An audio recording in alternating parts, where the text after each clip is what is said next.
Unfortunate Comic News, episode 37? 37! I've lost count. He says I'm it like, Chris. He says it like I'm going to correct him like I would know. But yeah, I'm Mike. It's me, the podcast host, with Chris, the podcast host. He's like 70. Dual wielding the podcast hosting. It's like a dual wield, but like you're the heavy machine gun, and I'm like the sawed off like shotgun. So you're about like 75% of the firepower, and I'm just kind of there to be like pew pew, and then you gotta like reload for. I'm trying to make an analogy where you're the backbone of the podcast. And yet, when I commission a poster, I make you Batman. Yeah, I know. It's hey, that's how it is when you're the looks in the duo. Yeah. So really quick, everybody. When Chris and I were at the con, we decided that he's the tech guy, and I'm the looks. He puts me out front to talk to all the creators, and he sex sells. So I gotta swoon him to get him on the show. And yet Mike was all upset because more girls were hitting on me. Yeah. It was, and he didn't. It was kind of weird. It was weird. But I did have a Doctor Strange shirt on. He had a Doctor Strange shirt on. I forgot about this. This is a good story. We're just standing there, and this very attractive girl comes up to Chris, and we're just we're just standing there looking like idiots. Like we usually look like idiots. I think we were looking at pop figures. Yeah. Oh yeah, we were. Yeah. Like what other in what universe would you ever meet a girl like usually like if you're at like a game store and you see like a very attractive woman, you're like pop figures for kids, am I right? My kids around here somewhere. I lost them, but it's like you're at the con, so we're like, oh my god, look at the pop figures. And she comes over and starts talking to Chris about his shirt, and then like it kind of like awkwardly like she stood there and was like waiting for a conversation to kind of happen, and Chris was just like, "Yep," and then like he's happy. Thank you, and we walked away.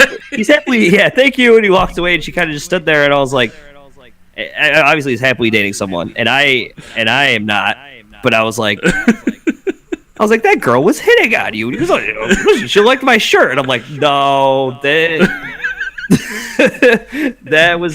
she liked a little more than the shirt, I think.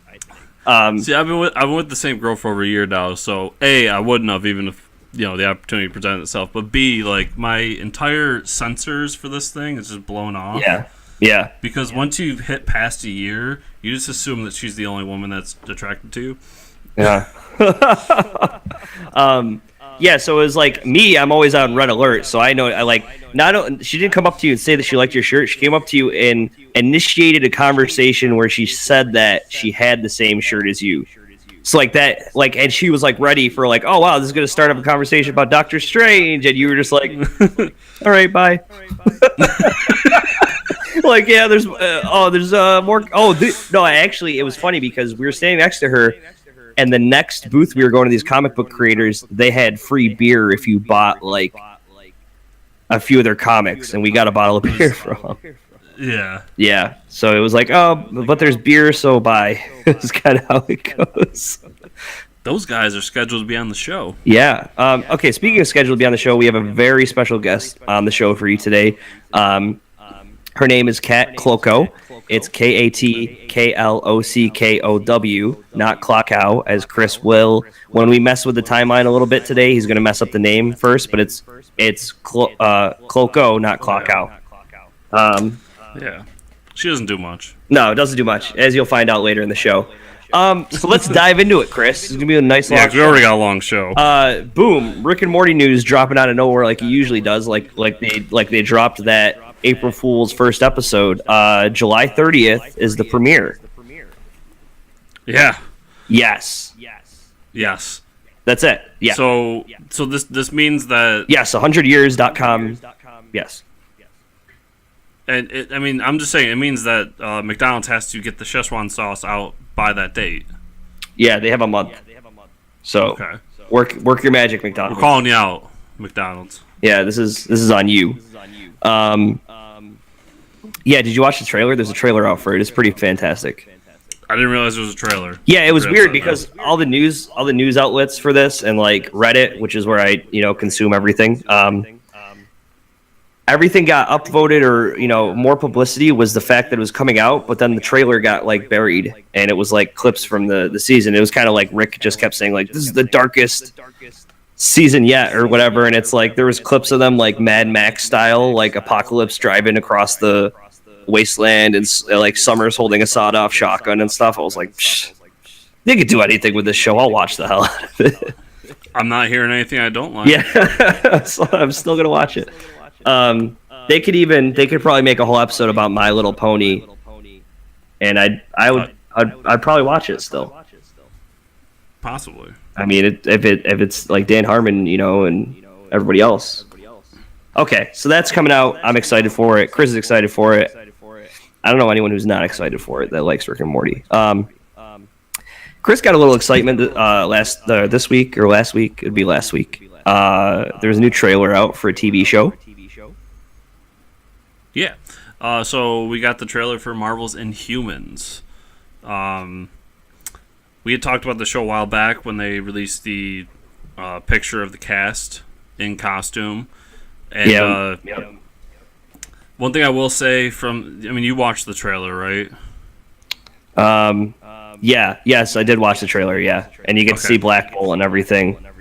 Yeah, one thing I will say is pretty much all of our criticism from that episode I would still stand by. I think the costume design is pretty terrible. Okay, you can continue. Oh, go ahead. I do think the costume design is terrible. I don't understand. It was almost like the Black Lightning trailer was for me. It just like it didn't understand the tone. I think like the tone was kind of all over the place of like what it was trying to be. Yeah. Well, it's trying so hard to introduce these characters when you've already introduced the Inhumans as something else. But I like the idea behind the show.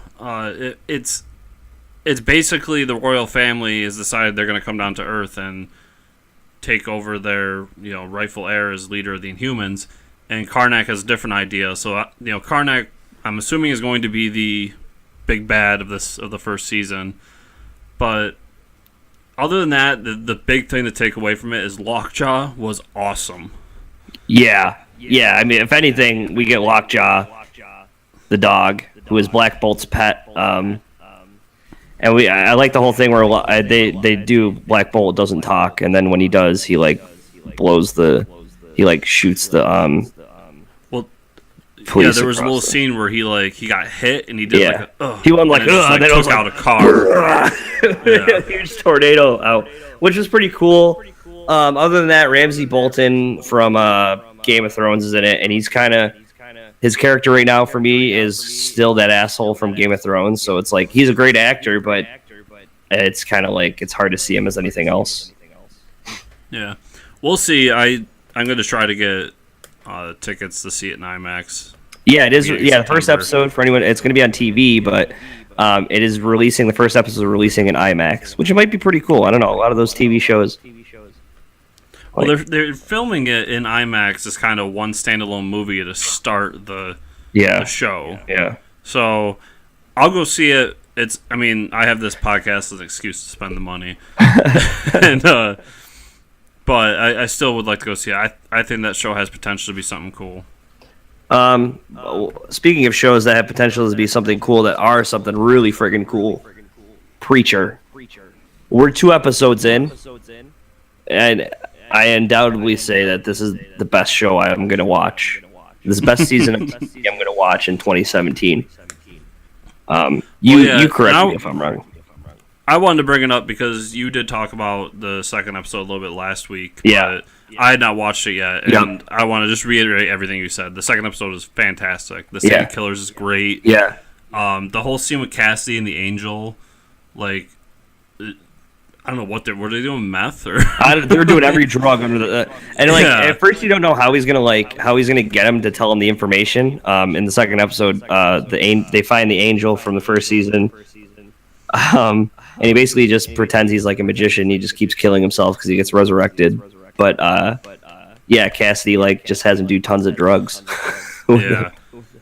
And then and this whole thing was to get the Satan Killers off of Cassidy's back. Yeah.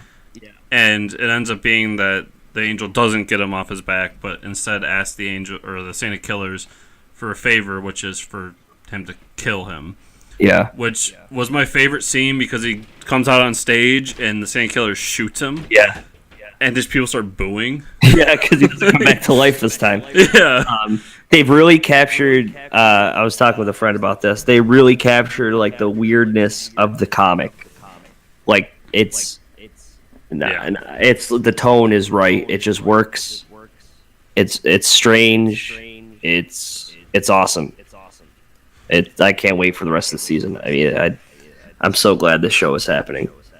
And I almost think we're going to see more viewers after the end of the second season. Third season comes along. It's going to be like a Breaking Bad thing. Breaking Bad, a lot of people didn't jump on till like the third season or the fourth season when they could binge it on Netflix. And then they're like, holy shit, this show is amazing. I think you're going to see that with Preacher. So, yeah, and actually, good comparison because the producers of Breaking Bad are on the show. But I make that comparison too because it has a similar first season to Breaking Bad where like I went through the first season because I'm a fan of Preacher and I thought there was potential to go further. With Breaking Bad, I watched that first season and I was just like, what the fuck is this? Yeah, a lot of people were upset with it. Yeah, I go, this isn't what I was sold, and I didn't watch it for a while, and I can't remember who, but a friend was just like, no, dude, watch the second season, trust me. Yeah, watch more. And I watched second season, I got hooked, and eventually I learned the genius that was the first season. It's terrible the first time you watch it, but when you go back after watching that entire series, the Breaking Bad first season is so great because of what they were setting up, and I think that's going to be a similar idea with Preacher. People are going to really enjoy the first season more when this is all done with. For sure, yeah. I mean, it's taking these characters and it's taking them places you want to see, but you had to have that original character development, the introduction for all these characters before you could do that. Yes. But yeah. So. Okay. We have a new segment on the show. We teased it last week. Yes, Let's get right into it. Yeah. So Chris and I have both purchased the HD Blu-ray version of the Batman 66 stuff, and I've been watching a little ahead just because it's a lot of fun. But we're gonna do the first two. We're doing 2 episodes at a time. So right now we're gonna talk about Batman 66 episodes, season 1, episodes 1 and 2. The name, well, it's the beginning of the Bat show, and most of the episodes come in pairs. So the first 2 episodes are High Diddle Riddle and Smack in the middle. And Frank Gorshin steals the show with these episodes. Frank Gorshin plays the Riddler. Gets really dark towards the second episode. So there's some awesome things that happen in these episodes. First, this is the iconic. The first episode is the iconic scene that you probably see all over the internet of like the GIF of Batman dancing, doing the Batusi, he calls it. And that happens because basically, he tells Robin to wait in the car, and he goes in a nightclub, and Robin's too young to go, obviously, because he's like 12, and they spike his orange juice with like vodka, and he gets drunk, and Robin gets kidnapped out of the car, so Batman goes to get back in his car, and the police are like, he's drunk, like Batman's shit-faced, and he's like in the car, and Adam West does a really good drunk he might be the only Batman actor that's ever done drunk Batman. Like it might make him the best Batman actor. I never realized this before, but he has played drunk Batman. And the cops come up and go, "Batman, you can't drive that car." And he's like, "Oh, you're right." And he just agrees with them, and he's like, "Yeah, I can't drive. I'm too trashed."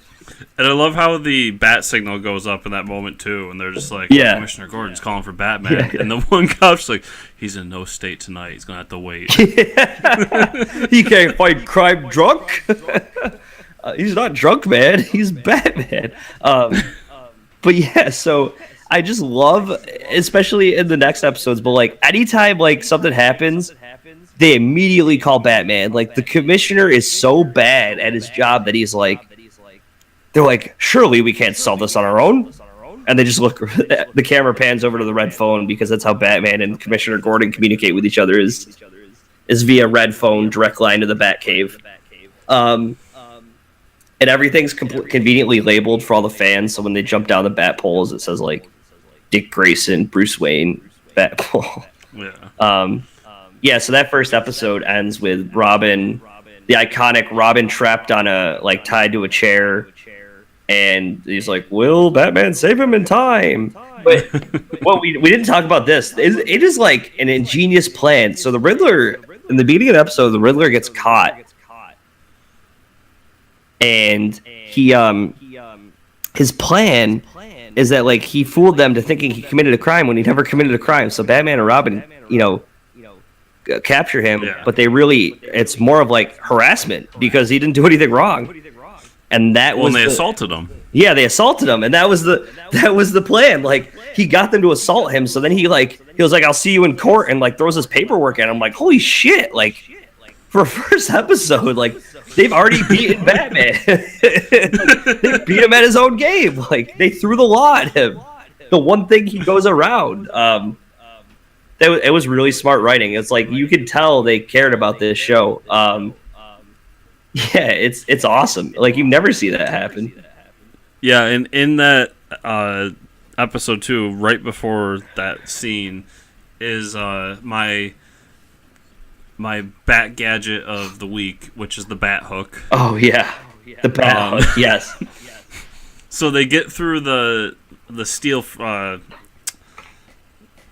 What was it? The steel bars on the window. Yeah. And Robin's holding it, and Batman goes, "Oh no, we gotta remember safety." And he pulls. Just give me a second. And he pulls out a bat hook and he hangs it on the wall. They had to cut through these bars, and they didn't want to they had to sneak into the mayor's office or whatever. And Robin always does something stupid, and then Batman teaches him a lesson, like a life lesson that all the kids watching the show could take home.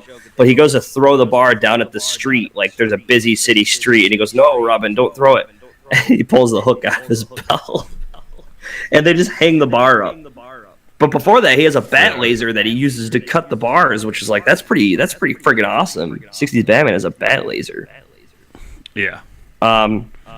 Yeah, so the second half of the episode, obviously he saves Robin.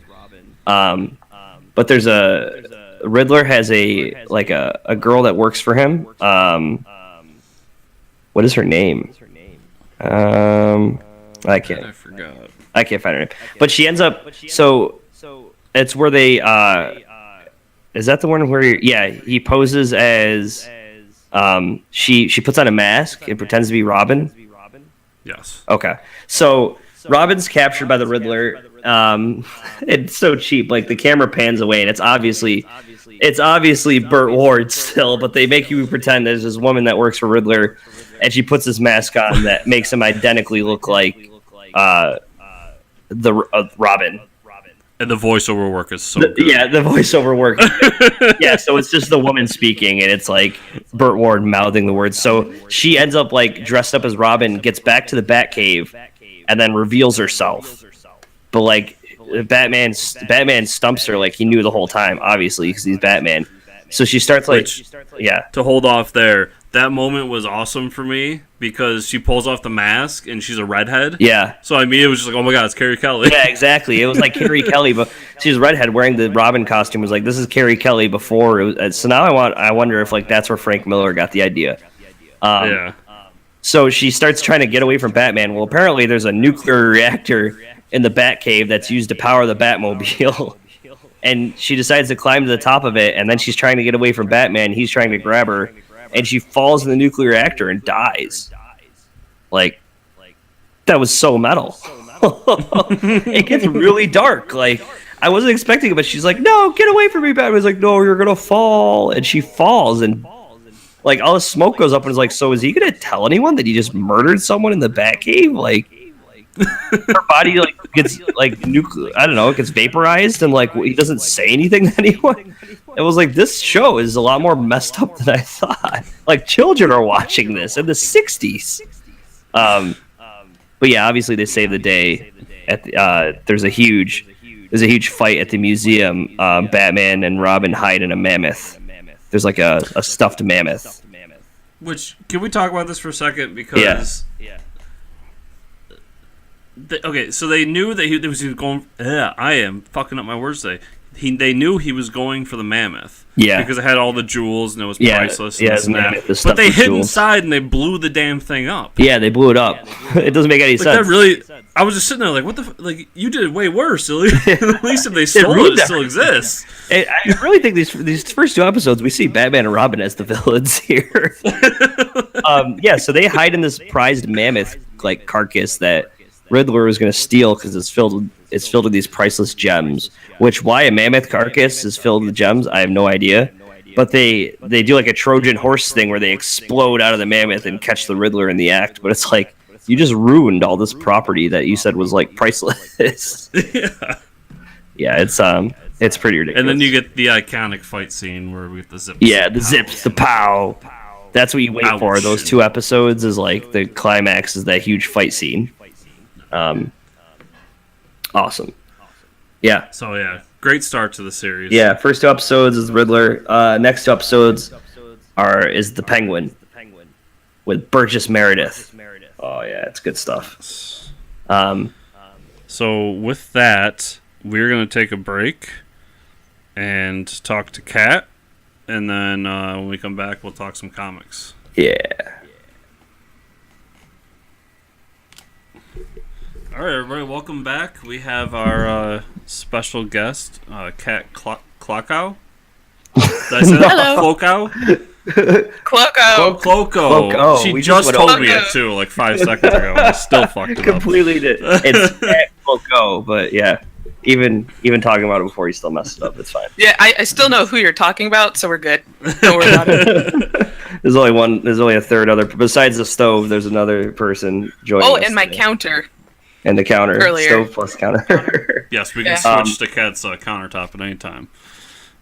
So this is an exciting day. This is the first female creator that we have on the show. So congratulations! Oh, I feel excited. Yes, thank you. Yeah, it's you win the award. The trophy goes to you. Yeah. So Chris, you want to give the short bio here? I mean, there's a lot of stuff we got to talk about. You're a busy gal, that's for sure. Yeah. Holy crap. Yeah. It goes on for a while. So, Kat, I mean, I just got done listening to your podcast. Which one? The Power Panel one. Okay. So I feel like we've been talking for a few hours now. Oh wow. But so you in the podcast, if you go and listen to a Power Panel podcast on iTunes or any other source, you talk a lot about your inspiration from manga and Japanese culture and your varied background. You might have more education than Mike, which is a first for the show. Which I'm fine with. But you're also a comics creator. You have a couple different comics going on right now, like Jinxed and Spiritus Maximus. Yeah. And there was one other that's coming out next year. Oh, that's Witches and Sorcerers? That's the one.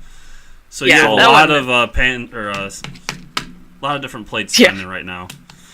Oh, I do. And plus I'm moving across the country all at the same time.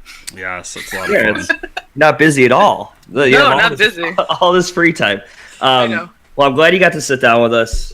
It's all. I mean, very rarely do we get a writer and an artist to talk to all in the same, and a teacher. Yeah. You know. Yes, that was the other thing I missed. Yeah. Well, thank you for having me on. This is awesome. Yeah. So we met Kat at Comic-Con with 2 N's. 2 N's. Not the normal Comic-Con. Yeah. And you had a lot of stuff going on. You had a lot of people around your table, which I hope you had a busy table. How'd that con go for you? It went very well. It was a fantastic convention. Awesome. And I got to meet a lot of people, too, so that was also a bonus. Yeah, it seemed a lot better this year. Such as you fine fellows. Yes. Yeah, yes. Thanks. So, Kat's got a lot going on. I guess we could start with Jinx. You want to get right into that? I'm looking at it's like a fantasy story. Is that more of like your manga style stuff? Yeah, that one is. So to give the listeners a little synopsis of what it is basically the story of a white mage who gets possessed by an ancient queen of demons. So by day she's the white mage, this good little girl, and at night she becomes the queen of demons, just terrifying the countryside, much like Trogdor. And I call it my experimental comic because it's been going on for about 3 years and it's constantly evolving. And if you want to see somebody improve their writing and artistic ability in time, almost in real time, that's a good thing to follow. I don't plan on publishing this. I think I'm going to keep it digital because it varies so widely in just artistic look to it. But I definitely use it as just kind of an experimental grounds for using new equipment, new coloring techniques, new pen techniques, stuff like that. But I enjoy writing it, and I have a rather large following who read it online webtoon. So, yeah. Cool. And I like my fan community for it. They like to make puns with every page. That's awesome. It's cool to hear you have a fan base. Now, I just want to. I've never got to ask this question before. So when you said like, what do you want to experiment with? Now we're gonna get a little bit of like a lecture here. Time to go to school, everybody. When you said you want to change the, experiment with different ways, different drawing and stuff like that. Obviously, I mean, a lot of the famous artists and stuff that we follow, they're from the 90s to now. There's a huge change. Like you look at Jim Lee's stuff, you look at Jai Lee's stuff. It's like, I don't know what the hell happened from the 90s to now, but but it's like, so what kind of moves you? Like, when do you make that decision to be like, I think I'm going to try something new this time? Yeah. How does that, is it just your mood or? Mood could go into it. Not so much anymore, but basically what happens, like when I was a teenager, mood. If I was angry, I'm stabbing the page and ripping it through the sketchbook. I'm like, everywhere. She hulking it everywhere. It's like, I don't need this anymore. So that happened, and I don't need to do that anymore. So what happens is, as an artist and as a writer, I'm constantly reading and looking for new content, new people, and just reading things outside my own creative bubble. And it's important to do this so you know what's relevant right now, so you don't become stagnant, and you always want to be dynamic somehow. You don't want to be too dynamic and like change from, like, let's say, Deadpool style Liefeld to something super moe, like Naoko Takahashi and Sailor Moon. You don't want to be flipping your characters like that. That's a whiplash. But you want to know what styles, and all comics evolve. I mean, like you noted like American comics and even Japanese and other, and the Franco-Belgian comic scene, all are evolving. Right now, I think what's super popular is the style of Pendleton Ward with Adventure Time and Rebecca Sugar with Steven Universe. You see a lot of people emulating that. So that's just keeping in mind of what other creators are doing. It's important to keep your style dynamic and evolving, because I get bored otherwise. I'm drawing the same character the same way. Like, I can do it for an entire series, but eventually I want to do something else. So with Jinxed, I'm just publishing stuff is evolving instead of keeping it in a sketchbook and keeping it private, which is, I think, what a lot of artists had done in the past. That's interesting. I can imagine like Deadpool readers would want, like Toriyama art on the next issue or something like that, or I don't know. It might be awesome. That could be fun. Like, if they did like I was just thinking that, like, like a special tribute, like because I do love. I mean, I love Toriyama ever since Dragon Ball. But you're right. I mean, even with manga, I didn't even touch on that because we don't get to talk about manga a lot in here. I mean, obviously it's a comic podcast, but we should. Yeah. I grew up when I was getting into comics. I went down the manga row, and I did the Naruto and the whole Shonen Jump book. Yeah. The monthly book. But it wasn't the mainstream thing to do. Like, you could get the subscription once a month, but they never really advertised it. You only found out if your friends got Shonen Jump. So it was like word of mouth kind of thing. Yeah, and I still have my subscription to Shonen Jump. What's fun, though, this is just an observation on my part, is seeing how our generation of artists and writers have both in Japan and America, have read each other's stuff. Yeah. So you're seeing a lot more of a Eastern influence on current comic book art, and you're seeing much more of a Western influence on current manga and manhwa art.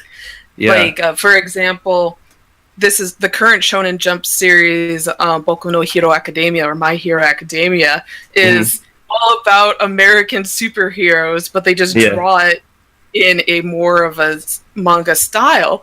Yeah. But dig deeper besides just Shonen Jump and Shonen Sunday, and those are the huge publishers. Yeah, yeah. They have a really big independent culture of comic books, and you'll see a lot more Western influenced stuff if you just dig a few levels deeper. But it takes some digging to do it. Still, the largest independent comic expo would be Comic Kit or Comic Market, and there's something like 65,000 people that go through every day. Wow. I think those are maybe artists, not just like guests. Wow. Like that's attendees. Crazy. Yeah, yeah. They switch out. They're only 2 days, but they do it twice a year. And I may have my numbers a little bit wrong, but what they do is they switch out the artists every day. So Saturday it will be something like 1,000 different artists, and Sunday it's a completely different set of 1,000 different artists. And these are awesome. all like comic book drawing teams from different universities or independent teams from local areas. So that's so fun to go to. Yeah. It's a crush of people, though. Yeah, yeah. There's like 100,000 people that go there a day, so it's just like I mean, I have the experience of like the cons, but like New York Comic Con where they get like 150,000 people in one weekend. It's like packed arm to arm, and you have to be patient. That's for sure. Yeah, it's exactly like that. Okay, so I mean, most of the Jinx stuff can be found at your website. Kat Klockow, not Klockow. Klockow. We'll go over it at the end of the show. We'll read it all off. We'll reiterate it a few times so nobody's confused because of Chris. Except for Chris. But yeah, it's cool that you say like you see those two worlds kind of mixing. I remember I was at New York Comic Con last year and they had a special edition Attack on Titan hardcover that was like, it was Scott Snyder, Gail Simone, all these, Western writers contributing and artists too. I think Babs Tarr was on it or something like that. And it was awesome. I mean, it was really cool to see, little single chapters of Attack on Titan and, Scott Snyder taking a stab at it or something like that. So it was really cool. Yeah. The other way around, I find it interesting now that, like just recently they are releasing the Marvel or Zombies Assemble. That's a Japanese manga done with Marvel characters, and they're also doing a Justice League in Japan as well. And I like the idea of them taking those characters and putting their own influences on them. I mean, being a fairly casual manga fan, I like the idea of it because it's a different perspective and a different culture, kind of taking on those legendary characters. So looking through all your stuff, do you have kind of like a paranormal? Is that like your hobby? Are you into like paranormal stuff, or is this? Oh yeah. All right. Okay. I was like, I'm starting to sense a pattern here. Oh my gosh, I love the world of the strange and spooky. Okay, well, I mean, we could talk for hours about this. Yes. I'm sure we can share ghost stories, but so one of your current projects right now is a post-apocalyptic monster comic book. Yes. The first issue's out, right? It's called Spiritus Maximus. Yes. Which it's a badass name. And I think this is what we got. Yeah, this is what we got to look through at Comic-Con, I believe. Yes. So yeah, do you want to give us the rundown of this, and then we can start talking about spooky things? Oh right. Okay. Yeah. Okay. So, humanity has gone extinct. There was a zombie apocalypse and everyone died. But however, what lives on are werewolves, vampires, mermaids, and all things of the strange and spooky. And they have created a new society. And in the world of Spiritus Maximus, I have two main characters, Sawyer and Money, and their hobby is ghost hunting. So, okay. yeah, the first book takes place in Old Metro Hospital, which actually is Old Metro Hospital outside of Boston. Oh, wow. That's awesome. So it is modeled after it. I did shrink it down. It's not quite as big as the actual mental state hospital that's right outside of Boston. That is a rather large complex that is run down, and I don't suggest people go visit it, but that's what the base of the story is. So I love all things strange and spooky, and earlier when you said I was listening to your podcast and I said which one, it's because I just retired as a host of the Paranormal View radio show, which I hosted for 5 years.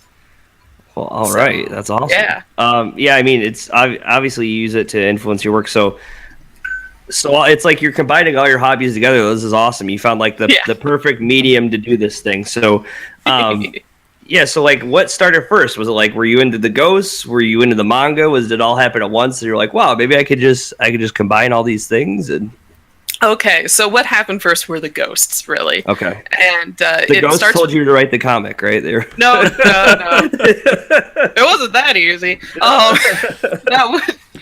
That actually sounds like a comic book plot. So when I was 9 years old, I ran into my first ghost. Mm-hmm. And that got me onto the path of trying to figure out what on earth I had just witnessed. Mm-hmm. So if you imagine 9-year-old me, so you can just shrink me down by like a foot, and that's about right. Just 1 foot. Just 1 foot. I'm a pretty short person. I get up at 2 a.m. I have this really bad habit of just popping awake at 2 a.m, and I usually wander around the house and maybe write some emails or whatnot now. But when I was 9, I would just pop awake and just sit in my bedroom and wait to fall asleep. In this particular case, I went to go use the restroom. And I'm at the threshold of my bedroom door when I see this very tall, glowing blue entity walk up the staircase, turn right towards me, walk past me, and into the linen closet that was directly to my right. And the linen closet's only about a foot deep and 2 feet wide, and it's about 6 feet tall. And I immediately open up the closet door and start taking out all the pillowcases and the linens and everything. And this commotion wakes up my parents, and they're like, "What on earth are you doing, Kate?" And I'm like, "Well, I saw this blue man walk into this closet, and I'm trying to figure out how a man could do that because there was shelving." Mm-hmm. And he went through it. So what happened was friends of my parents, they would hear this story because my parents were not shy about talking about the paranormal, unlike other people's family members. Yeah. Shh, don't talk about it. They'll think we're weird.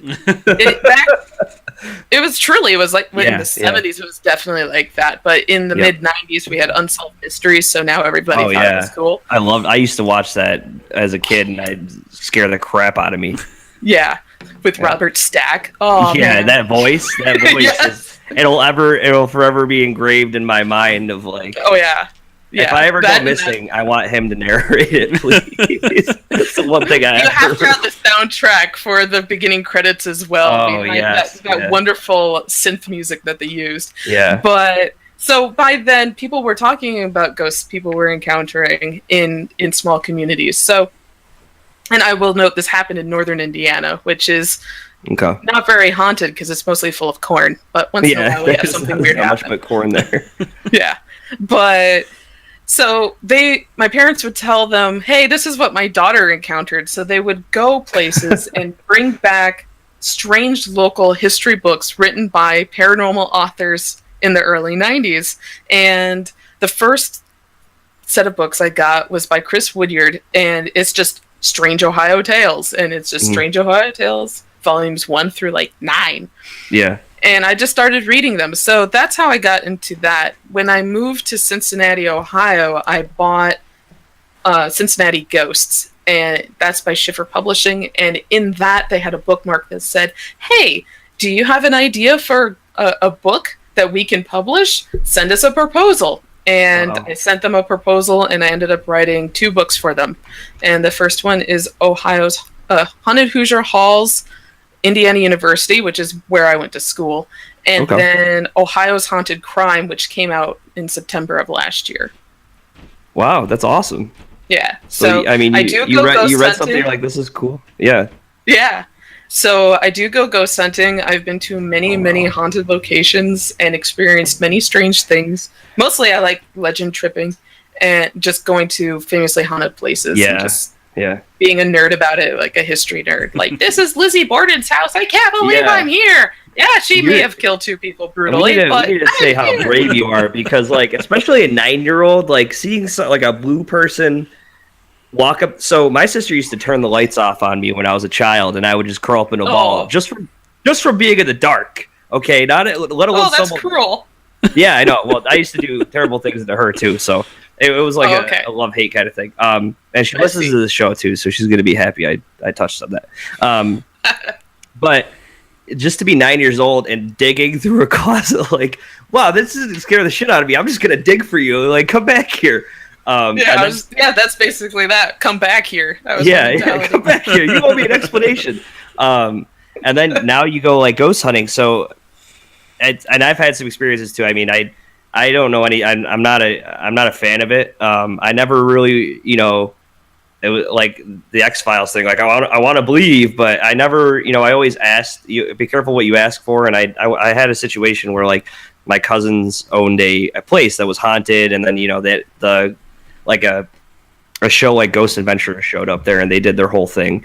But I had experiences there, and then I tell people like these stories are true. Like, I don't have any explanation for what goes on.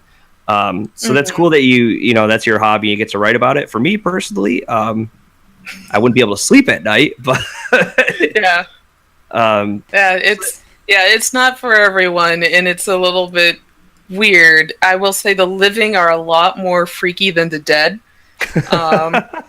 Because, so imagine this, a hobby such as ghost hunting, you tend to go do this in the evenings and at night because that's when you're free, because you're not working then.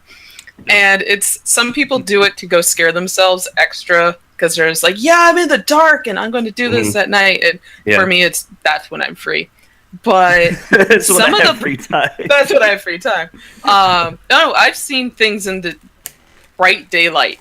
So really, I took surveys when I was writing the books, asking people, when did you see basically ghosts in this case? And it was 50-50, deadlocked 50-50 at daytime versus nighttime. Yeah. But anyway, where was I going with this? Oh, nighttime. Yeah, I've gone to places and I've done drug busts. Like, I've accidentally run into people exchanging money for illegal drugs, and I happen to be with the sheriff of the town at the time. So I got to witness that. And you got people that are transient, sitting in places, almost been mugged a few times because a lot of these... Nancy Drew book. It is turning into a book. And then also wild animals, like skunks are really bad, raccoons are not great, possums scare the bejesus out of a lot of people. So the thing I'm actually most afraid of is either a crazy person with a gun or an animal with rabies. Those are the things I'm actually afraid of. Yeah, that's it's funny that you're afraid of things when you go searching for ghosts. They're like legit. I've been shot at. I've been shot at before. So. That's crazy. Wow. So your hobby is a lot more dangerous than, I mean, comics have taken Chris and I to cons and talking about it over webcam now. But I got a paper cut once. Yeah, you got a paper cut once. So you braved through that paper cut. I did. It hurt like hell. Yeah. We bandaged it up and we went back and read the rest of the comic. So do you take your experiences, a lot of the stuff that that you didn't write in the book, does that get translated to the comic at all? Do you a lot of it. Okay. So it's really fun. It was actually difficult at first being able to write down the adventures ghost hunting and actually translating it to 2 characters. But so the actual process of creating Spiritus Maximus took a few extra months more than Jinxed, which just kind of it was a dream I had, so I just went with it, and that's how I actually create a lot of my comics. But Spiritus Maximus is not that way, and So I translate a lot of my own experiences and people that I've met and investigated with while writing Spiritus Maximus, which is interesting because it makes these folklore creatures, like the vampire and my werewolf, a little bit more personable because they're based off of people that I know. Oh, okay. And stuff that has happened, though no one ever found a witch in the middle of a haunted asylum, but we have run into homeless people, so... Yeah, close enough. I mean, they both wear robes, so they have long sleeves. I have ghost hunted with witches before, so. Oh, okay. Yeah, it's interesting. I know. Well, I went to school in Rochester, and I live in Massachusetts. But there's an abandoned asylum in Rochester that my friends used to go to all the time. And it was just too spooky for me to. But they would the same thing. They would run into people like that were also, breaking in and checking out the ghosts and stuff. So like they would both turn the hallway at the same time with the flashlights and be like, and and then you don't know if there's like homeless people living there. You don't know if there's dangerous people. So then there's that aspect too. So. Yeah, that entire experience that's in the series, it did not happen to me personally, but it happened a lot at the old Ohio State Penitentiary, which was in Columbus, Ohio. And it was raised in 1998, but it closed down around 1991, 1992. And in those years in between, urban explorers were all over that, and they were constantly scaring each other. Oh, wow. That sounds like not something I would enjoy. So let's talk the Shonen Jump competition. Yes. Your entry, are you finished with that? What's going on there? How often do they do this? No. Okay, so Shonen Jump actually making entries available to people outside of Japan is not a very common thing. The last time they did was a few years ago. I'm going to say maybe 5 or 6 years ago for the Shonen Jump manga. It was an international manga competition. This time it is, let me bring it up real quick. It's Jump's Universal Manga Competition, and it's to celebrate year of publication. They just released a Jump Paint program, which is a lot like Manga Studio. If you've ever used that, Manga Clip Paint Studio, I think is what it's called now, something like that. And it's, or GIMP or Paint Tool Sci for anybody who draws digitally. That's what their Jump Paint is a lot like. And they've partnered up with Medibang. I'm not sure if it's Korean or Japanese. Medibang. And it is just a webcomics portal site in Japanese in Japan, but you can submit it now in English and they'll translate it for you. And I find that interesting. So I am working on a project right now. It's going to be a tournament shonen series, and you just draw one shot, so up to 55 pages, and black and white with tones generally. But the first time I've ever seen a Shonen Jump comic published in color is L Drive, which is by Akira Amano, and it's the first time I've seen anything in color, but that's digitally. Yeah. But yeah, that's what it is. I'm doing a this is fun. I haven't ever written a tournament style shonen series before, so it's a really fun challenge, and it's about alchemy, because if you notice, I like the paranormal, but I can't stray away too far from it. So I'm making a tournament series somehow, and I'm still working on the finite bits of it, where people are basically using alchemy to fight each other. That's awesome. Sold. Yeah. I like that whole, Enter the Dragon style stuff. I'm a huge fan of that. Yeah. That's an alchemy too. Like, I'm a huge Full Metal Alchemist fan, so damn, that sounds exciting. So you'll be turning that in. What did they talk about publishing it, or what happens? Yeah, so their open submission date, and this is a really broad one. It's unusually broad. So that is from June 22nd when it launched. So just a few days ago, to January 5th, 2018. That's weird. Every creator can submit up to 5 series. Oh, wow. And I know there are people that have done that. They already have 5 series in the bag, that they're willing to submit, and I'm just impressed by that. I don't work that far ahead, so they're just waiting for someone to, yes, I have 5 right here, and they throw them. Bam, like I have a friend who already has 2 already submitted, and I'm just like, wow, okay, you were waiting for this. And that's interesting, though. I wish you the best of luck, and it sounds very interesting. So thanks. Yeah, go ahead. Oh, I was going to say, there was also the International Manga Award, which may have been what you were just about to say. Oh, so really quick though, you used to live in Japan, right? Yes, I did. Okay, so what was that like? I mean, so busy, crowded. Yeah, it was really fun. Besides the thing that, like, we see in movies.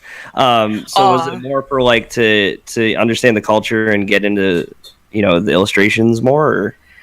It was an interesting situation. So I lived in Nagoya, which is in between Tokyo and Osaka, on the main island of Honshu, and I lived with a host family. And I actually went there for Japanese linguistics training. So I went to Nanzan University from 2004 to 2005 for Japanese intensive linguistics training. And while I was there, I was part of a manga drawing circle. And that's how I actually learned how to draw comics actually in long form style and some strip styles. It was because this club, you only had to be a student for 1 year to be able to join it. Most of these other clubs, you had to be a full student of all 4 years to be able to go. And exchange students, we naturally only had 1 year there.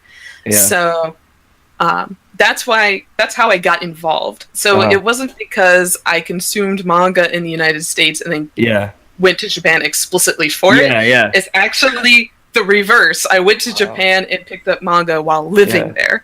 And that's awesome. Yeah. So I know I mentioned it in the Panel Power podcast, but what I'm actually formally trained to do is UN translation from Japanese to English and English to Japanese. So for politics and the CIA open source translating. However, due to the recession, all those jobs just disappeared, and Google Translate replaced us, and I became a cartoonist. Yeah, and this is where my comment earlier comes in, that she might be more educated than you, because that's only 1 of 2 degrees, is that right? Yeah, but the other one's in cultural anthropology. Holy crap. Yeah. We'll just let you take over the rest of the podcast. I mean, Chris and I have just been sitting here listening to all the great stories you have. So this might be one of the easiest interviews we've ever had, because you're just telling it, we're just consuming all this awesome stuff. I could just talk for another hour. But yeah, so that's I mean, wow. Okay, so this podcast got kind of real for a second. Yeah, because you don't think about that. I mean, my extent of Japanese, I took a beginning Japanese 1 class in college. Oh, so not desu ka. Yeah, exactly. Nanje desu ka? And they called me Ricker-san, and that's as far as I got. And there was the whole thing where, so I'm left-handed, and my writing is atrocious. And for people who don't know, obviously there's specific Japanese characters for some words, or you can make them with other characters. And there's a specific way to write each letter. In our classes, when we're younger, they say, "Oh, this is how you write an A. This is how you write a B." But they're not really strict on like how you do the strokes to make those letters. Right. It's more strict in Japan. It is. Almost every class, when it came to the time when I had to draw the characters, the teacher would grab the pencil, draw it for me, and then like hand it back to me and be like, and like point at the, and I'm like, I'm trying, and I had a friend from he was Burmese, and he was almost fluent, and it was more of like me trying to sneak and copy his tests, and but I remember like when she would call us up in the class to do conversations, and the one conversation that I memorized was like, what's the word to drink? Is it Nomu, to drink? Nomimasu. Namimasu. And I used to be like, whiskey wa namemas or something. It was like it was like I drink whiskey, and the teacher thought it was the funniest thing in the world. Like she's like, "Oh, you're a drunk." That's all I learned. I was like, "Oh, whiskey wa." It's just whiskey with wa at the end. But it was a fun class. But it opened up like the whole culture. So when you talk about the politics and stuff, there's so much more to the Japanese language than just speaking. I mean, it's the body language. It's how you enter. It's how you exit a room. There's all these, these rules, and the way you say something to someone, you could insult them, right? I mean, you can.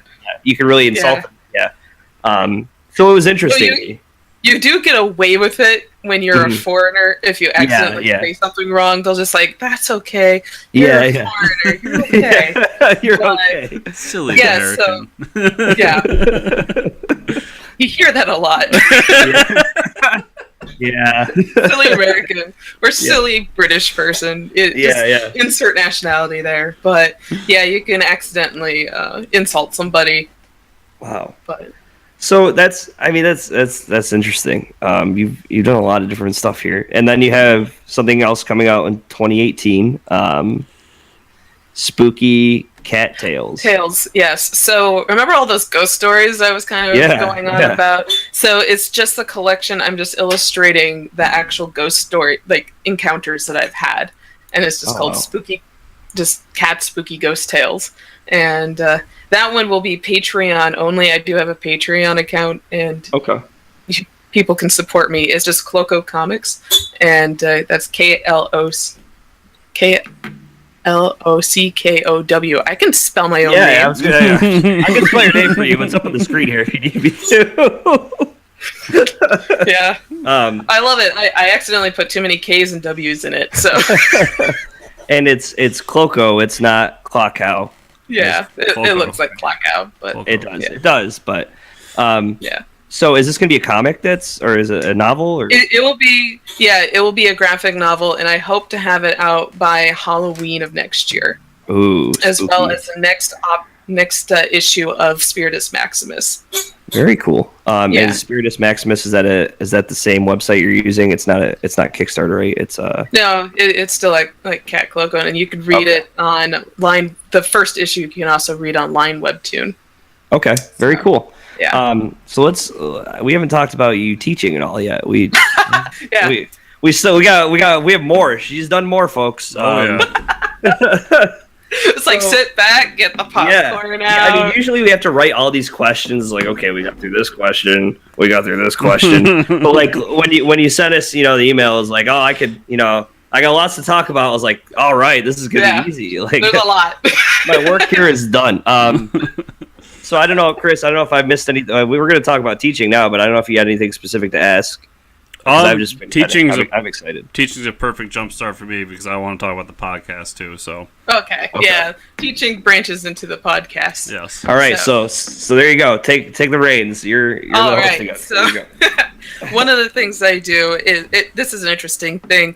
I am not a formally taught artist or writer. Those are things I both fell into, as mentioned, the recession and all that.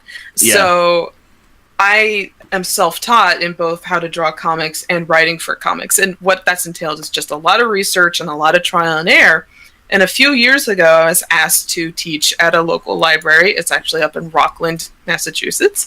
And I've done a few how to draw manga classes for them, and also at conventions like the New England Super Mega Fest, I would teach how to draw comic classes, and I also have taught at other libraries around, really mostly Boston, like Wayland and Wakefield, at their public libraries. And it's a great way to get younger students into the library doors, because what I find with graphic novels, and not just manga, it could be just comics, graphic novels, manga, everything, all sequential art, is that it's a great mix of both written prose and illustration. So if you're trying to get kids out of picture books and into reading prose books, manga and comic books are a great way of bridging that gap. And librarians are seeing this now, and they're having people like myself or like Rachel, the co-host of Panel Power, come in and teach how to draw comics. And they do anime nights, and they just do art classes. And a lot at the same time is going on with the public schools. They're cutting a lot of art classes. So we're starting to get a lot of students that are interested in drawing just in general come in. So I've done anatomy classes. I've done classes on just still life and poses and all stuff like that. That branched into the Panel Power podcast, which Rachel McGuire and I host. And we have 2 episodes up. We actually have 6 of them recorded. I'm just very slow at editing. And can't imagine why. It's not like you have anything to do, right? I know, right? Yeah. Well, the 2 of us, if you can imagine how much I'm talking right now, Rachel speaks at volumes as well. So for a 30-minute podcast, we may go on for an hour and a half. Oh, that's never happened to Chris and I. So I have to edit out a lot of just random tangent topics that we go on. Yeah. But so Rachel actually teaches far more than I do, and she teaches at just about every library and at the Elliott School outside of Boston. Yep. And she has a lot of ideas of what students want that are preteen and those to teenage levels. And she actually has an animation background, so she has an entire and is a trained artist from mass art. So it's an interesting mix of the 2 of us teaching people, both independent and in art school, this is what to expect when you're going into comics and animation, and this is how you go about doing things. It's just taking all of our experience and putting it into a podcast and trying to help out the next wave of artists in their endeavors with comics. Yeah. Wow. See, one of my, obviously you can tell by us doing this, one of my great passions is podcasting, and the fact that anyone can do it, and it can be about anything. And this is one that I found when you sent it to us. I immediately downloaded and checked it out, and it hit me immediately because it was something that I've never seen before. And I will definitely be continuing to listen to it because it got me into a headspace of like, we always have these creators on and we talk to them, and I have no clue what they go through because I sit here and talk and criticize, and they actually put in the hard work. And actually hear like your first official episode outside the introduction was all about failure and criticism, and basically dealing with people like Mike and myself who may not like your stuff or maybe do. And it was cool for me to see the other side of the story there. And I really like that. And I want to hear more and see how you tell people to go through different steps of doing these things. This is all stuff that I know nothing about, but I'm just interested in. Oh yeah, and that was a good timing. We decided to actually start the series as Failure. We had to be really careful of how we actually worded the title, because we're like, we don't want people to think that we did 1 episode and then we're done. We're just like, we can't take it. No, so we call it Spinning Failure, because I failed to get into a whole bunch of conventions this year, and I didn't know why, and after just investigating politely, I didn't go charging after people. But I learned that artist alleys, especially ones that are juried, are looking through everyone's portfolios, and they're trying to make a well-balanced convention where you have people who draw manga-inspired stuff, such as myself, along with Western-inspired stuff, and balancing it with brand new indie stuff. And sometimes if they have too many of one particular group, they have to cut people and put them on the wait list. That's what happened to me.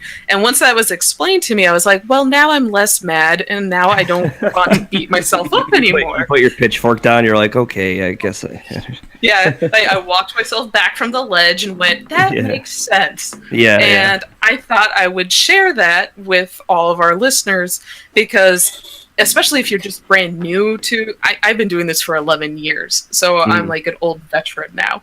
But I've met a lot of people who, they're only in it for 2 or 3 years now, and when they get waitlisted, they're just traumatized. They're like, what's wrong with me? What did I do? And they start beating themselves up internally, and I'm like, it has nothing to do with you. It's all external. Just remember it's external.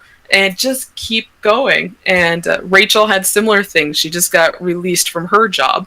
And it's just the nature of working basically in this gig economy where you're doing projects for a few months to a year, and then you have to go find something else new, and hopefully you don't have to move to do it.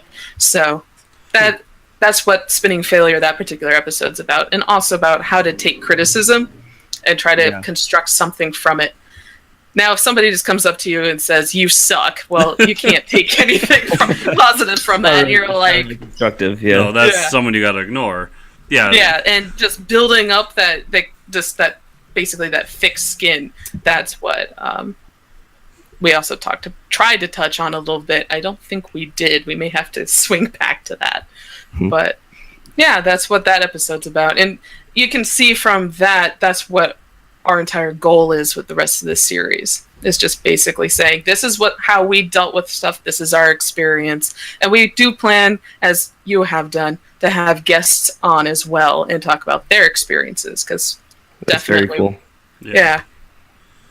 It was a lot of fun to listen to. I recommend anybody check it out. We said it a couple times now, but Power Panel Podcast. The alliteration there is very Stanley-esque. Oh my goodness! Wasn't it Stanley? I was just actually. I think I made that joke when we chose the name.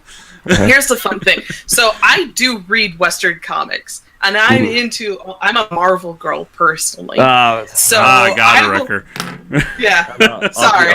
I like Marvel. DC is good too. The Flash has a little spot in my heart, but yes. So Barry Allen has a spot in everyone's heart. Let me tell you. It's so cute, but. Anyway, so I'll make jokes about like Stan Lee and his alliteration, and Rachel I love you, Rachel. She just stares at me, and she's like, "What are you talking about?" And I'm like, "Rachel," and I'll go and I find like Guardians of the Galaxy from Free Comic Book Day, and I'm like, "Here, read." And she's like, "But this is a Western She does all indie stuff in animation. And I'm like, it's not going to bite you. It's okay. It's okay. Read. Understand the full industry, not just one I segment. keep telling Mike the same thing, because he doesn't like Marvel, he likes DC. And I was like, Marvel, I like the DC Marvel more. logo won't bite you, won't hurt you. There's good stories. I like DC more, and it's just because, I grew up watching Batman the Animated Series. Justice League Unlimited. Those are hard to beat though. And like Static Shock, and it was like DC was just in my life all the time. And then I was forced to watch, Sailor Moon with my sister. I was forced to watch it. I definitely didn't watch it out of my own free will as a kid. I did not enjoy those shows. So, but yeah, I was exposed, and like Dragon Ball Z and stuff like that. And so I was always in the manga too. And but yeah, in the anime, I don't know. I just have Batman will always just be. You can't beat Batman though. That's like the gold standard. And what is it? I can't remember the voice actor's name who does Batman. Kevin Conroy. Oh, Kevin Conroy.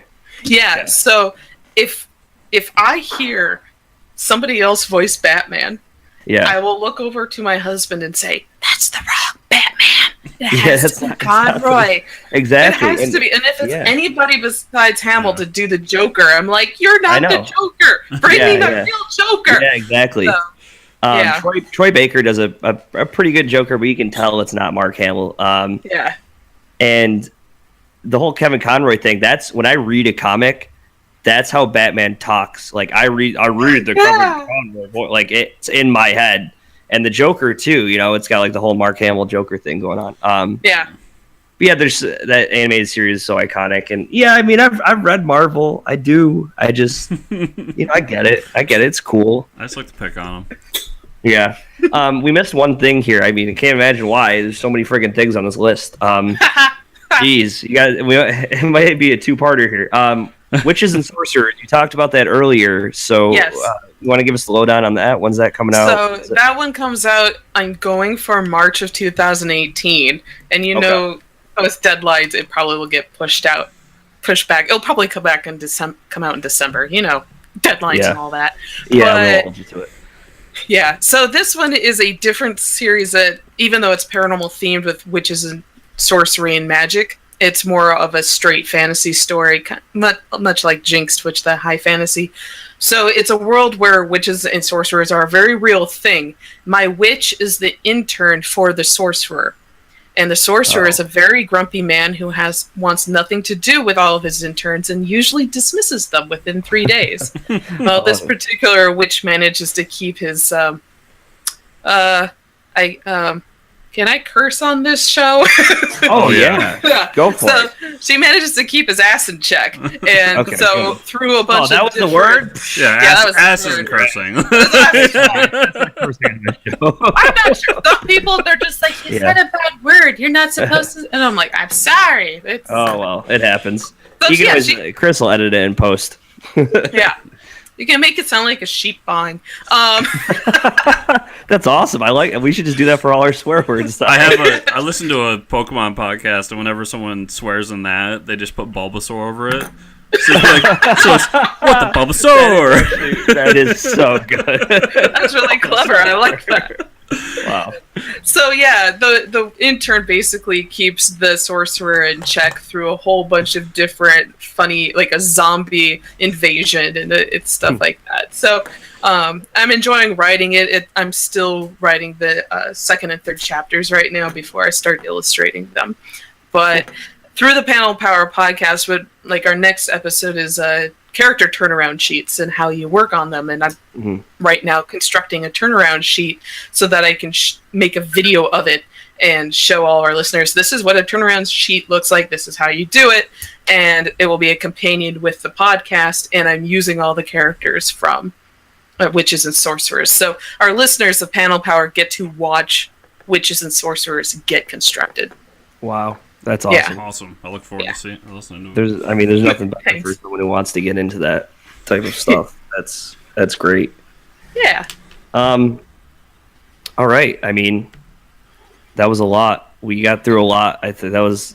Yeah. This is a long episode. I'm sure. Yeah, we still have the rest of the episode to do. Yeah, but this is great. Filled all our time. It's all good. I love long episodes.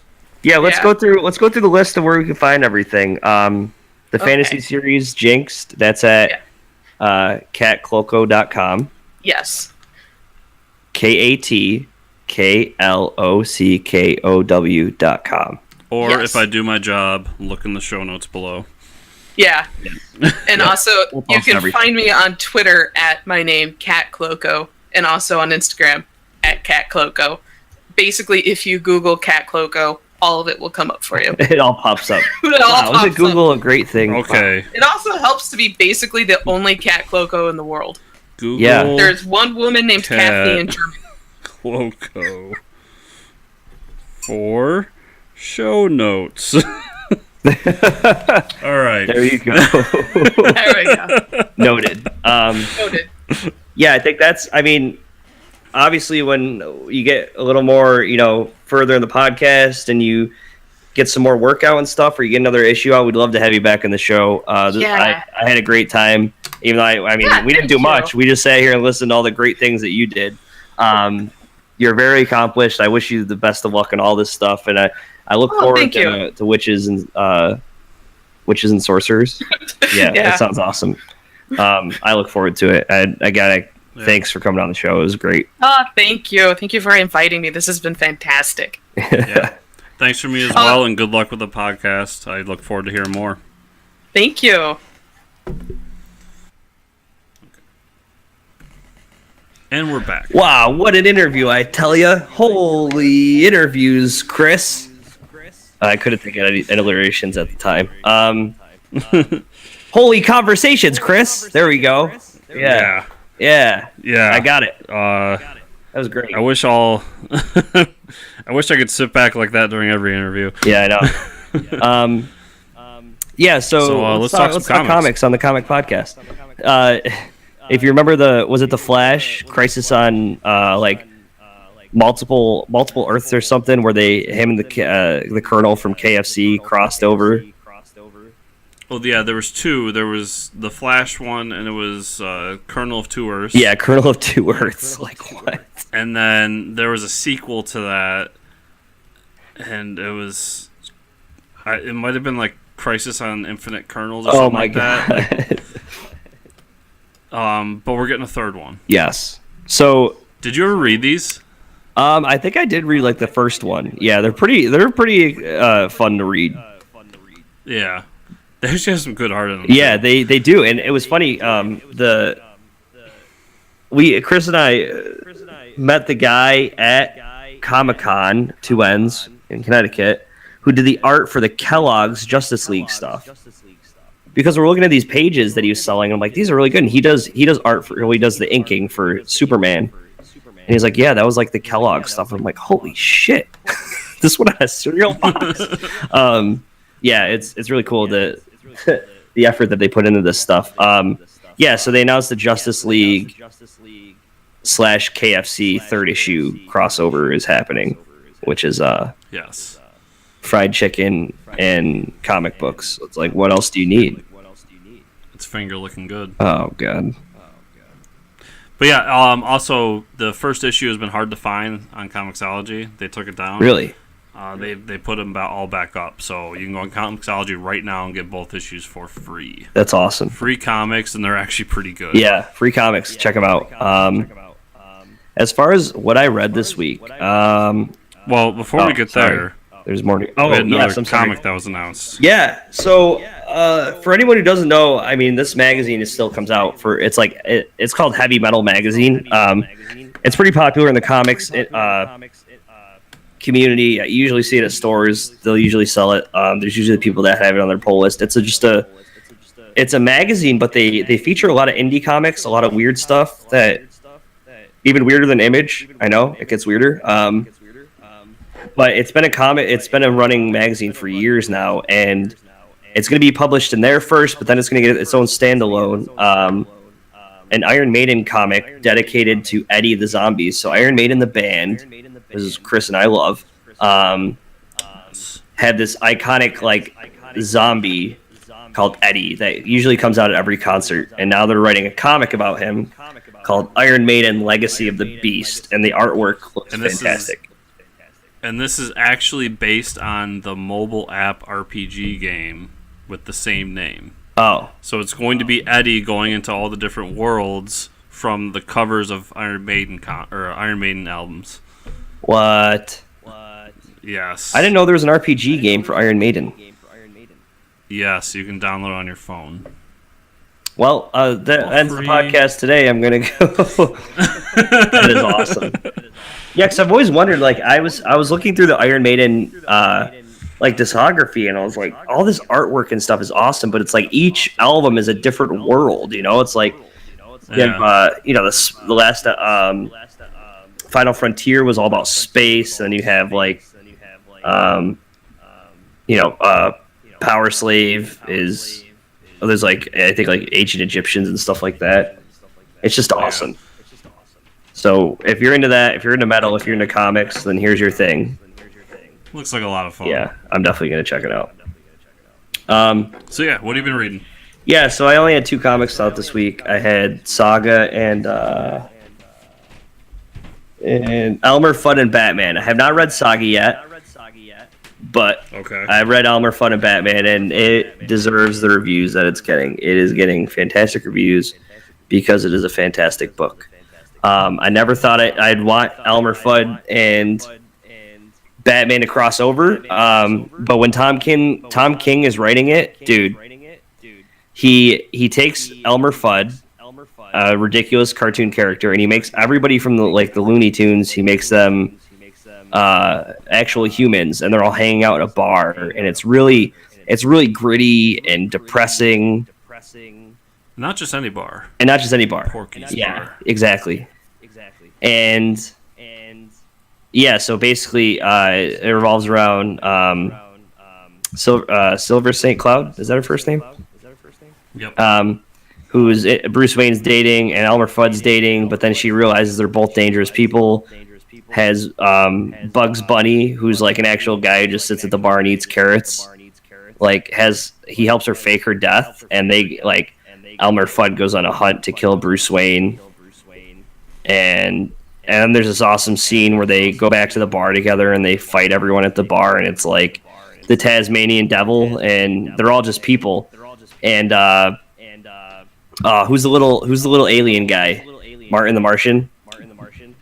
Marvin the Martian. He's there too, but he's like some crazy homeless guy talking about like going back to another planet and stuff. Oh, it's awesome. It's done so well. Like I didn't like know how this is gonna cross over. And then there's a little story at the end that was more toony, which I thought it was gonna be, where it's like, you know, Batman shows up and it's like Brave and the Bold kind of tongue-in-cheek Batman, where he's like in a cartoon with the Looney Tunes, which is I thought what it was going to be, and I got this dark, gritty story. Oh, it was awesome. Yeah, everybody should read it. Yeah, but that's about all I got. I know Saga was probably good. Saga 44 came out. I haven't read it yet, though. Yeah, Saga was good.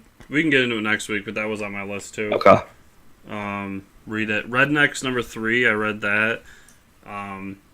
So continuing where we left off, and we find out that there is a elder vampire in the basement, and he's spooky as shit. And he's just been hiding out.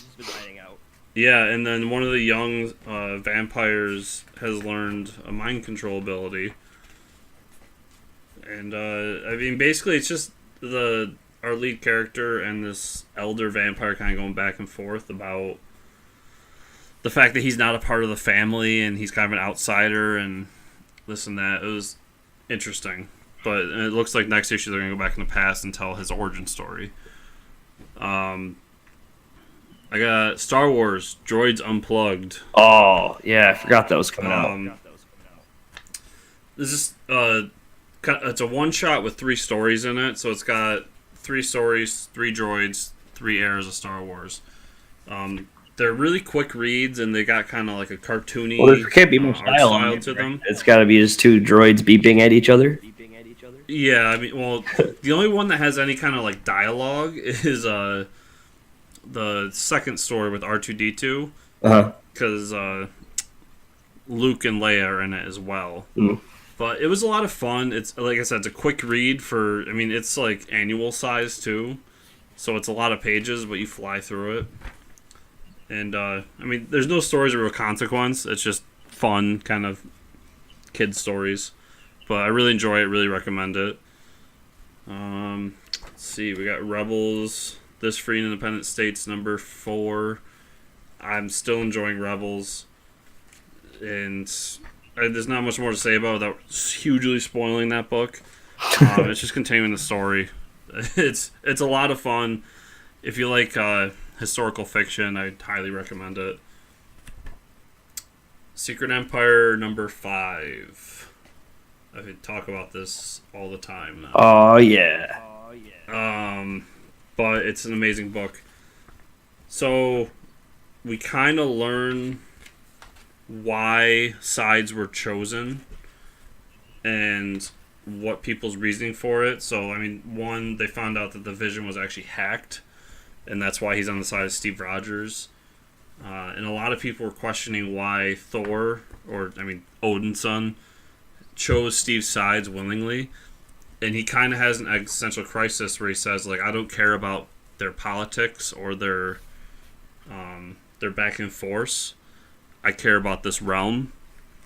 And he goes, I've looked and I've seen throughout the years, and whenever someone is on the other side of Steve Rogers, they're usually the ones that are wrong. So even though I feel like I'm doing wrong, I feel like I'm on the right side. It was a really cool kind of back and forth as to. Well, of course you feel you're the wrong, because his name's Captain America. Even if he is evil as shit and you're fighting him, it's like, yeah, you should still feel bad. Well, his name's Captain America. Yeah, and there's so much history of Cap being the one that's on the right side of history. Yeah. And for him to kind of sit there and be like, I think he's wrong, but over and over again, we've had this debate of is he right or wrong, and he's almost always right. So, and then we get the alternate Steve Rogers and crew, and they meet up with Red Skull. I'm still not sure what's going on with that side story. It's really weird. There's just like an alternate Steve Rogers that meets up with an alternate Winter Soldier and an alternate Falcon, and they're just like hanging out in a forest. Oh. I'm sure. I have no context as to what really. I'm sure it'll going on happen. other than Like, issue 8 or whatever the last issue is. They're gonna reveal. Yeah, like we're gonna find out that these are like who's gonna take their place. But Red Skull pops up and he has a Negan-esque bat. Oh hell yeah, he does. And then the big reveal at the end is that Steve has been hiding Bruce Banner, who we thought was dead. Well, there he is. So there's comics, people are never really dead. Yeah, nobody ever dies in a comic book. All right, we had to skip this last week because of issues, but My Little Pony. Oh, here we go. Number 50. Everybody settle in. This is gonna be good. This book's fucking awful. You don't have to go through. You can just give me the details. What's going on in this? No, I need you to share in my pain. Oh well, okay. Then go ahead if you want. Hey, it's harder for you. I just sit here and listen. The ponies go to Yakistan. What? Like yaks? Like the animal? Okay. Which is a country with yaks to watch the Wonderbolt ponies fly. Okay. Makes sense. And then dragons attack. All right, now we're getting somewhere. And we get Rainbow Dash's origin story. Oh. Which is that she was really good at flying, but didn't like flying in front of people. And then her parents were like, hey, you should fly in front of people. And she started doing it and became great. Oh, great. Cool story. That's literally the origin story. Cool story. So that inspires everybody to fight the dragons. Oh, yeah. And by fight, I mean they just fly around them and make them dizzy. Oh, God. And then the yaks get catapults and shoot them at the dragons. And everybody's trying to figure out why the dragons are so mean. And the big reveal is that the dragons are being led by Princess Ember. And that's the end of the story. Wow. Great stuff. Pretty fucking Riveting cool. stuff, I tell you. Yeah. Well, it's been a... So now that I'm depressed and suicidal, I guess we can end the show. It's been a great episode. Yeah, we'll just leave him by himself to his comics. Everyone, thanks for tuning in. I hope you like the interview. Some really good stuff there. For Fortunes of Comic News, I'm Mike. You can find me at Ricker621 on Instagram. Still on Twitter. Oh, and Twitter at Ricker6. Same thing. Ricker621 on Twitter and Instagram. And you can find me at Fortress News Chris on Instagram and Fortress Chris on Twitter. And then the show at Facebook.com/Fortress Comic News and FortressComicNews.com. I think that's everything. Yeah, I think so. Thanks for listening, everybody. Enjoy the week. Thank you. See you all next time.